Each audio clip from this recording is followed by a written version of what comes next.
Hallo ihr Lieben, heute habe ich was ganz Leckeres für euch.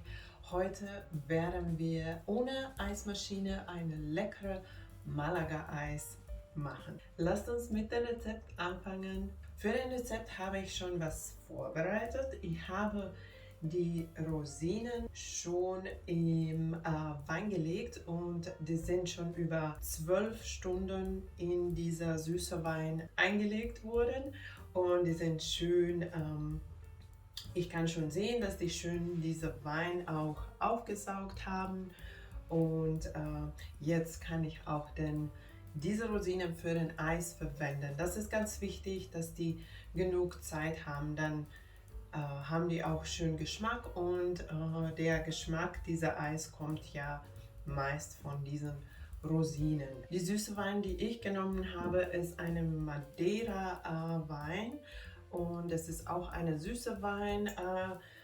Normalerweise nimmt man die Malaga Wein und davon kommt auch der Name. Leider habe ich hier diese Wein nicht gefunden und ich habe dann für Optionen gesucht und es wurde im Internet angegeben, dass man auch eine Madeira Wein auch dafür verwenden kann. Aber natürlich, wenn du einen Malaga Wein finden kannst, dann nimm die Malaga Wein.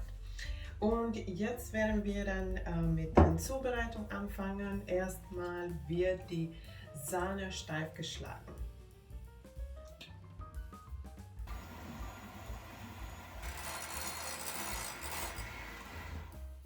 Jetzt ist die Sahne schön steif geschlagen und ich werde dazu den Zucker geben. Ich habe auch eine kleine Prise Salz dazu gegeben.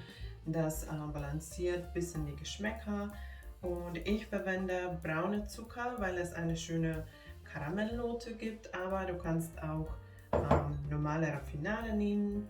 Dann gebe ich auch einen Teelöffel Vanille dazu und ich werde das jetzt kurz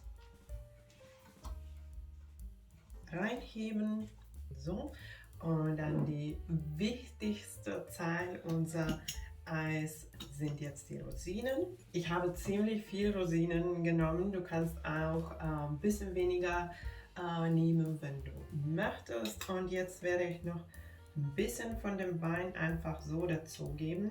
3 Esslöffel, um noch ein bisschen mehr Geschmack zu geben. Und den Rest werde ich jetzt dann abtropfen oder abgießen und dann die Rosinen auch dazugeben und dann auch noch die Rosinen schön reinheben. So, hier kann man auch die Eismasse kurz probieren, um zu wissen, ob es süß genug ist und ob es genug diesen Madeira Geschmack hat oder diesen Malaga Geschmack hat. Und dann auch mit Rosinen, weil die Rosinen haben dann viel Geschmack.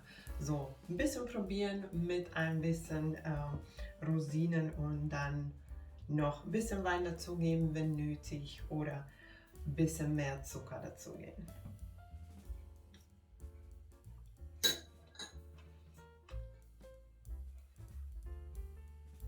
Es ist schon mega lecker. Ich denke, das könnte man auch mit einfach so als Dessert servieren. Mit ein bisschen Früchten oder so oder einfach so. Schmeckt mega lecker. Aber wir machen Eis daraus und dafür brauche ich meine Eisform oder die Form, wo ich mein Eis kühlen werde. Am besten eine metallische Form dafür nehmen und die für etwa eine Stunde kalt stellen. Ich hole jetzt meine aus dem Gefrierfach. Ich habe dafür eine metallische Backform genommen und es eignet sich dafür ganz gut. Und jetzt dann die Eis oder diese Eiszubereitung da reinfüllen.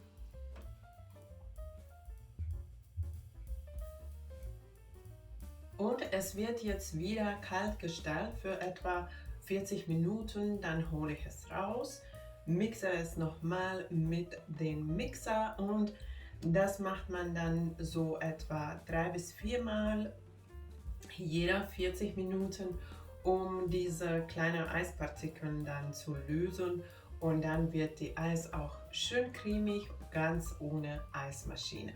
So, kalt stellen. Aber natürlich, wenn du eine Eismaschine hast, dann brauchst du das nicht zu machen. Da kannst du einfach diese Zubereitung ins Eismaschine stellen und einfach die Eismaschine den Arbeit machen lassen.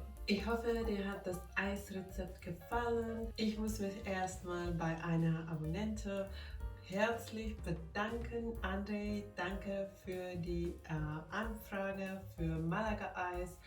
Ich liebe es, es ist einfach mega lecker geworden und ich bin mir sicher, dass ich es auch häufig nachmachen werde. Es ist sehr cremig geworden, der Geschmack ist sehr kräftig, aber trotzdem schmeckt es nicht zu stark nach Alkohol. Ich habe den Eis nur mit Schlagsahne gemacht, aber du kannst den Eis auch mit Hälfte Schlagsahne und Hälfte Milch machen.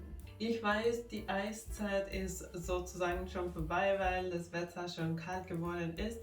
Aber es ist so lecker geworden. Ich wollte nicht ein Jahr oder ein halbes Jahr noch abwarten, bevor ich diesen Rezept mit euch teile. Und ich hoffe, du wirst dich auch auf dieses Rezept freuen. Für mich hat es ein bisschen Urlaubsgefühl zurückgebracht. Wenn dir mein Rezept gefallen hat, vergiss nicht die Daumen nach oben und wenn du neu bei meinem Kanal bist, kannst du jetzt abonnieren, um keine neuen Videos zu verpassen. Danke, dass du dabei warst. Tschüss und bis zum nächsten Mal.